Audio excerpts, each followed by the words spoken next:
안녕하세요. 아토피나 알레르기 또는 여드름과 같은 중증 피부질환을 전문적으로 치료하고 있는 한성호 원장이라고 합니다. 여러분은 하루 동안에 햇볕을 얼마나 쬐시나요? 현대인의 생활 패턴을 보면 실내에서 보내는 시간이 많고 자외선 차단제를 꼼꼼히 바르는 습관이 정착되어 있다 보니까 햇볕을 충분히 받기는 좀 어려운 경우가 많이 있습니다. 그런데 이 햇볕이 우리 몸에서 비타민 D를 생성하는 중요한 역할을 하고 있다는 사실 알고 계셨나요? 오늘은 비타민 D와 아토피나 알레르기 피부염의 관계에 대해서 알아보도록 하겠습니다.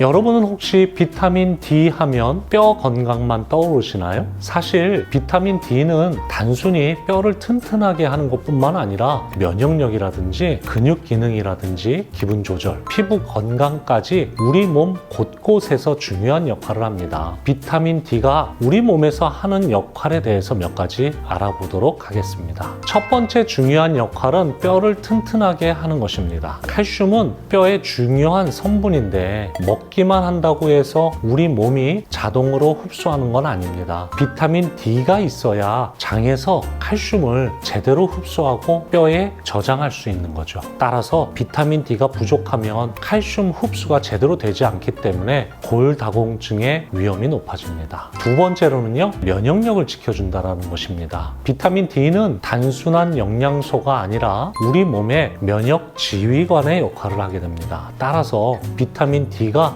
충분하면 세균이나 바이러스가 우리 몸에 침입했을 때 면역세포가 더 빠르고 효과적으로 작동을 하게 됩니다. 반대로 결핍하게 되면 감기에 자주 걸린다든지 감염 질환에 더 취약해질 수 있죠.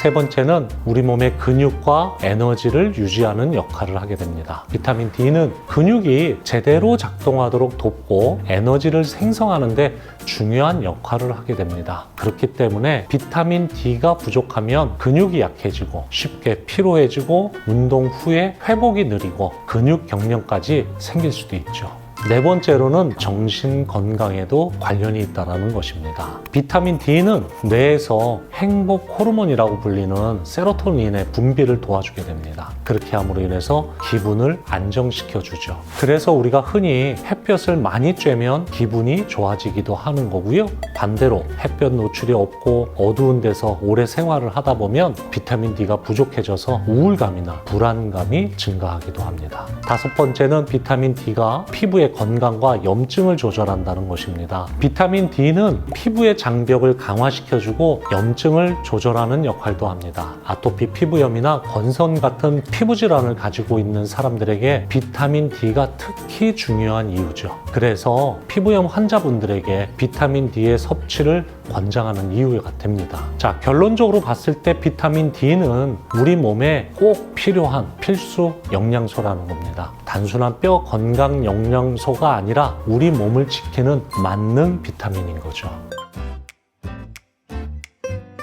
비타민 D는 우리 피부의 건강과 면역 조절에 중요한 역할을 합니다. 특히 아토피나 알레르기 피부염 환자 또는 피부에 염증들이 있는 환자들에게 비타민 D 부족이 이러한 피부의 염증을 일으키고 그 증상을 악화시키는데 관련이 있다는 연구 결과들이 많이 있습니다. 그러면 구체적으로 어떤 작용을 하는지 알아보도록 하겠습니다. 첫 번째 비타민 D의 역할은 피부의 장벽을 강화시켜 준다는 것입니다. 아토피 피부염의 환자는 피부 장벽 기능이 약해서 수분이 쉽게 증발을 하고 외부의 어떤 미세먼지나 알레르기 항원 같은 외부의 자극에 의해서 쉽게 염증이 생깁니다. 그런데 비타민 D는 피부 장벽을 유지하는 필라그린이라는 단백질의 합성을 촉진하게 해주고 또 피부 보호막을 강화시켜 주므로 수분 손실을 줄이고 아토피 피부염의 증상을 완화시키는데 도움을 줄 수 있다는 거죠. 반대로 비타민 D가 부족하게 되면 피부 각질층이 약해지게 되고 피부는 건조해지고 가려움과 염증이 심해질 가능성이 높아지게 됩니다.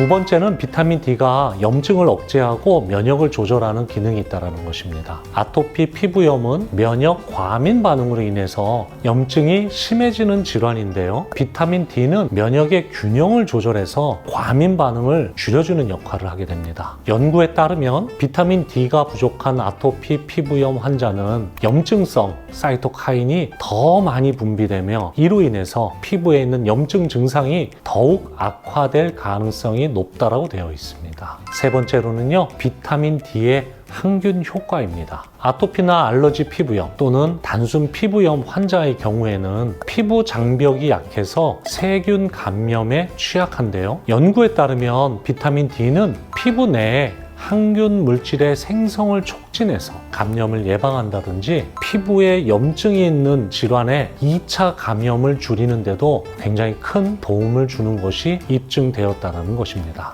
네 번째는요, 가려움증을 완화시켜 줄 수 있다는 것입니다. 아토피 피부염 환자의 심한 가려움은 신경염증과 관련이 있는데요. 비타민 D는 이러한 신경염증의 반응을 줄이고 가려움을 유발하는 히스타민과 같은 염증성 물질의 분비를 억제하는 역할을 한다는 것입니다. 지금까지 말씀드린 것처럼 충분한 비타민 D의 섭취는 알레르기나 아토피나 기타 면역 이상으로 인해서 나타나는 피부질환 환자의 치료와 관리에 있어서 분명한 효과가 있다고 할 수 있습니다. 우리나라는 지리적으로 햇볕의 조사량이 부족하거나 대기 중에 오염 또는 선크림을 사용하고 실내 생활을 많이 하다 보니까 햇볕만을 통해서 비타민 D를 합성하는 데는 어려운 경우가 많이 있습니다. 그렇기 때문에 우리나라에서는 여러 가지 방법을 좀 같이 병행하는 것이 좋습니다. 첫 번째는 햇볕에 노출하기인데요. 햇볕에 노출을 할 때는 요령을 가지고 올바른 방법으로 노출하는 것이 좋습니다. 가급적이면 오전 10시부터 오후 2시 햇볕의 조사량이 충분할 때 팔, 다리를 선크림을 바르지 않은 상태에서 적어도 한 15분에서 30분 정도 자주 노출을 해주는 것이 좋습니다. 두 번째로는요, 음식을 통해서 우리가 비타민 D를 섭취하는 거죠. 비타민 D가 많이 들어있는 음식은 연어라든지 고등어, 참치, 계란의 노른자, 비타민 D가 강화되어 있는 우유나 두유, 버섯, 이런 비타민 D가 많이 포함되어 있는 음식을 꾸준히 섭취하는 것이 좋습니다. 그리고 마지막으로 비타민 D를 보충을 하는 방법을 사용하게 되는데요. 어떻게 보면 가장 간편하고 효과적인 방법이 될 수가 있습니다. 평소에 비타민 D를 꾸준히 보충을 해주거나 아니면 3, 4개월 간격으로 주사제를 통해서 비타민 D를 보충하는 것이 좋습니다. 결론적으로 우리나라에서는 자연적인 햇볕 노출만으로는 비타민 D를 충분히 합성하기 어렵기 때문에 음식이라든지 보충제를 통해서 꾸준히 섭취를 해주는 것이 좋습니다. 아토피 환자나 이런 알러지 환자들 뿐만 아니라 일반인들에게도 비타민 D는 피부의 장벽을 강화해주고 염증을 줄이는데 도움을 많이 줄 수가 있습니다. 하지만 비타민 D도 무조건 많이 섭취하는 것은 좋은 것이 아니죠. 내 몸에 맞는 적정량을 찾아서 섭취하는 것이 중요합니다. 오늘은 햇볕 비타민이라고 알려진 비타민 D에 대해서 자세하게 알아보는 시간을 가졌습니다. 다음번에는 좀 더 유익한 정보를 가지고 다시 찾아뵙도록 하겠습니다. 감사합니다.